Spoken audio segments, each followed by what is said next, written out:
নলবাৰী জিলাখনত সন্মানীয় তিনিটা বিধানসভা সমষ্টি আছে। সন্মানীয় নলবাৰী বিধানসভা সমষ্টি, সন্মানীয় টিহুবিহুত বিধানসভা সমষ্টি আৰু সন্মানীয় বৰক্ষেত্ৰী সমষ্টি।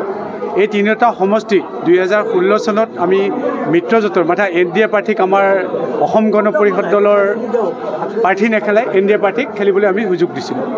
ঠিক 21 চনতো আমাৰ NDA প্ৰাৰ্থীক আমাক সুযোগ দিছিলে। আৰু এইবাৰ আমাৰ নলবাৰী জিলাৰ দলীয় কৰ্মকৰ্তাসকলে বা আমাৰ দলৰ যিখিনি বিষয়ববীয়া আছে সকলোৱে এইবাৰ নলবাৰী জিলাখনৰ ভিতৰত এটা সিট বিচাৰিছে। আৰু এই সিটটো কি ধৰণে দিব, কি ধৰণে বিবেক বিবেচনা কৰিব, আমাৰ দলৰ সন্মানীয় সভাপতি অতুল বৰাদেৱ, কাৰ্যকৰী সভাপতি মাননীয় কেশৱ মহন্তদেৱ আৰু আমাৰ দলৰ মাৰ্গদৰ্শক ফণীভূষণ চৌধুৰীদেৱ আৰু অন্যতম এজন মাৰ্গদৰ্শক তথা পিতামহ স্বৰূপ আমাৰ দলৰ তথা ৰাজ্যসভাৰ সাংসদ কেন্দ্ৰীয় সমিতিৰ কেবিনেট মিনিষ্টাৰ বীৰেন্দ্ৰ প্ৰসাদ ডাঙৰীয়াই এই দলৰ তেখেতসকলৰ মাৰ্গদৰ্শক, দলৰ ভৱিষ্যত তেখেতসকলে ঠিক ঠাক কৰিছে। আৰু নিশ্চয় এইবাৰ আহি থকা নিৰ্বাচনত ভাল এটা চিন্তা চৰ্চা কৰিব। আৰু আমাৰ দল যিহেতু নলবাৰী জিলাখনত শক্তিশালী, নলবাৰীত অসম গণ পৰিষদ দলৰ দুৰ্গস্বৰূপ জাতীয়তাবাদী শিবিৰ, সেইকাৰণে নিশ্চয় ভাল এটা খবৰ অসমবাসী তথা নলবেৰাবাসীয়ে পাব বুলি আমি সকলোৱে আশা কৰিছোঁ। সমাগত 2026 বিধানসভা নিৰ্বাচন আৰু আমি অসম গণ পৰিষদৰ যুৱ সংগঠনৰ দায়িত্বত আছোঁ। আজি সমগ্ৰ অসমতে যিহেতু 26 নিৰ্বাচনৰ এটা প্ৰস্তুতি চলি আছে, আজি নলবাৰী জিলাখনত আমি আহি আমাৰ তিনিওটা সমষ্টিৰ যিসকল আমাৰ নেতৃবৃন্দ আছে তেওঁলোকক উৎসাহ দিবৰ কাৰণে আৰু আমি সাংগঠনিক কাম কাজবোৰ কেনেধৰণে কৰিম, কেনেধৰণে আমাৰ সাংগঠনিক স্তৰবোৰ শক্তিশালী কৰিম, কেনেধৰণে 2026 কাৰণে আমি প্ৰস্তুত হ'ম, তাৰে এক প্ৰস্তুতি আজি ইয়াত চলিছে। আৰু সমান্তৰালভাৱে আমাৰ যিগৰাকী সাংসদ বীৰেন্দ্ৰ প্ৰসাদ ডাঙৰীয়া তেখেতকো আমি ইয়াত আজি ইয়াত সম্বৰ্ধনা জনোৱা হৈছে। গতিকে অসম গণ পৰিষদে এটা ৰণকৌশল আমি তৈয়াৰ কৰিছোঁ। আমি দলৰ তৃণমূল কৰ্মীসকলক লৈ ৰণকৌশল তৈয়াৰ কৰিছোঁ যাতে আমি 2026 বিধানসভা নিৰ্বাচনটো ভালকৈ লাগিব পাৰোঁ, ভালকৈ আমি যুঁজত নামিব পাৰোঁ। চাওক, আমি ওপৰতে ৰাজনীতি নকৰোঁ। প্ৰথম কথা হ'ল আমি সাংগঠনিকভাৱে শক্তিশালী হ'ব লাগিব। আমাৰ যিবোৰ তৃণমূল স্তৰ আছে, আঞ্চলিকবিলাক হওক, ৱাৰ্ডবিলাক হওক, শাখাবিলাক হওক, আমি শক্তিশালী কৰি ল'ব পাৰোঁ তেনেহ'লে নিশ্চিতভাৱে ইয়াত আমি আগতে তিনিটা সমষ্টিতে আমি বিধায়ক আছিল আমাৰ। গতিকে আমি নিশ্চিতভাৱে নলবাৰী জিলাখনত আমাৰ সম্ভাৱনাপূৰ্ণ সমষ্টি আমাৰ আছে।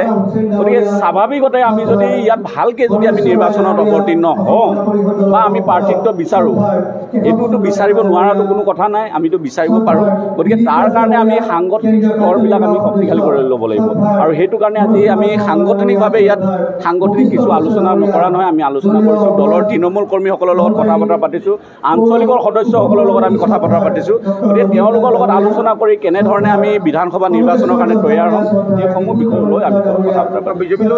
মিত্ৰতাটো স্বাভাৱিকতে আমি মিত্ৰতাত আছোঁ যিহেতু অহা দিনবিলাকতো মিত্ৰতাটো থাকিব। গতিকে মিত্ৰতা কৰিয়ে আমি আগবাঢ়ি যাম। প্ৰথম কথা হ'ল আপুনি যেতিয়া কাৰোবাৰ লগত মিত্ৰতা কৰিব আপুনিও নিজে শক্তিশালী হ'ব লাগিব আৰু মিত্ৰ দলটোও শক্তিশালী হ'ব লাগিব। আজি অসম গণ পৰিষদে বিজেপিৰ লগত মিত্ৰ কৰিম বুলি কৈ থাকিলে নহ'ব নহয়। আমি সাংগঠনিকভাৱে আমি শক্তিশালী হ'ব লাগিব। শক্তিশালী হ'লেহে ভাৰতীয় জনতা পাৰ্টীয়ে আমি ভৱিষ্যতৰ দিনত আমাৰ লগত মিত্ৰতা কৰিব। গতিকে তৃণমূল কৰ্মীসকলৰ লগত কথা বতৰা পাতিছোঁ। নলবাৰী জিলাখনৰ তিনিটা সমষ্টিত আমাৰ বিধায়ক নাই। গতিকে তিনিওটা সমষ্টিৰ ভিতৰত আমি কোনটো সমষ্টিত আমি বিধায়ক ল'ব পাৰোঁ, কোনটো সমষ্টিত আমি প্ৰতিদ্বন্দ্বিতা কৰিম, এই সমস্ত বিষয়সমূহলৈ আমি আমাৰ দলীয় তৃণমূল কৰ্মীৰ লগত কথা বতৰা পাতিছোঁ। কোনটো সমষ্টিত আমি ফ'কাছ কৰি যে এই সমষ্টিটোত আমি ফ'কাছ কৰিম আৰু তেনেধৰণে আমি নিৰ্বাচনত অৱতীৰ্ণ স্বাভাৱিকতে শক্তিশালী। আজি শক্তিশালী যদি নহ'লহেঁতেন তেনেহ'লে মিডিয়াত AGPৰ কথা ওলাল হয় নেকি? আজি চাওক, যোৱা 10-15 দিন কেৱল মাত্ৰ মিডিয়াত AGP। আপোনালোকেতো বেলেগ ৰাজনৈতিক দলৰ কথা পতা নাই। আজি যে কিছুমান নামধাৰী আঞ্চলিক দল বুলি কয় তেওঁলোকৰ কথা আলোচনা কৰিছে নেকি? AGPৰ কথা আলোচনা কৰিছে। আজি প্ৰাৰ্থিত্ব বিচাৰি ক'ত হাহাকাৰ লাগিছে? AGPতহে। বেলেগ দলত লাগিছে নেকি? নাই লগা। কিহৰ কাৰণে? আজি হাতীৰ চিনটো কিয় বিচাৰিছে? গতিকে স্বাভাৱিকতে দল শক্তিশালী আছে। আৰু মই এটা কথা, আমাৰ কিছু নেতাই সংবাদ মাধ্যমৰ আগত কিছু নেতাই অলপ কথা বতৰা কৈছে। মই এটা কথাই তেওঁলোকক অনুৰোধ জনাম, টিকেট সংবাদ মাধ্যমে নিদিয়ে, টিকেট দিব দলৰ সভাপতিয়ে।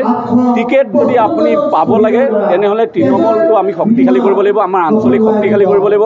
দলটো নিজৰ যোনটো সমষ্টিত আমি নিৰ্বাচনত প্ৰতিদ্বন্দ্বিতা কৰিম সেই সমষ্টিটো আমি সাংগঠনিকভাৱে শক্তিশালী কৰি ল'ব লাগিব, তাৰ পিছতে টিকেটৰ কথা আহি পৰে। গতিকে স্বাভাৱিকতে সংবাদ মাধ্যমত টিকেট লাগিবই বুলি কিছুমান নেতাই আমাৰ যে কয়, এইটো ক'ব নালাগে। কাৰণ আমাৰ চাওক তৃণমূল কৰ্মীসকলে বহুত কষ্ট কৰি আছে। আজি নলবাৰীৰ নিচিনা জেগাত আমাৰ বিধায়কটো নাই, প্ৰাক্তন বিধায়কো নাই, প্ৰাক্তন বিধায়কো বেলেগ বেলেগ পাৰ্টিত আছে। গতিকে নলবাৰীৰ যিবোৰ তৃণমূল কৰ্মী, এই তৃণমূল কৰ্মীসকলে বিচাৰে দলটো শক্তিশালী হওক। তৃণমূল পৰ্যায়ৰ মানুহখিনিয়ে বিচাৰে দলটোৰ, তৃণমূল কৰ্মীসকলে বিচাৰে যে দল শক্তিশালী হওক। কিন্তু কিছুমান নেতাই সংবাদ মাধ্যমৰ আগত দলটোক ক্ষতি কৰিব পৰা কিছুমান কথা কৈ দিলে আমি অন্ততঃ ব্যথিত হওঁ, কাৰণ আমি সমগ্ৰ অসমতে দল শক্তিশালী কৰাৰ কাৰণে আমি চেষ্টা কৰি আছোঁ। Stay informed, stay ahead. News NE 365.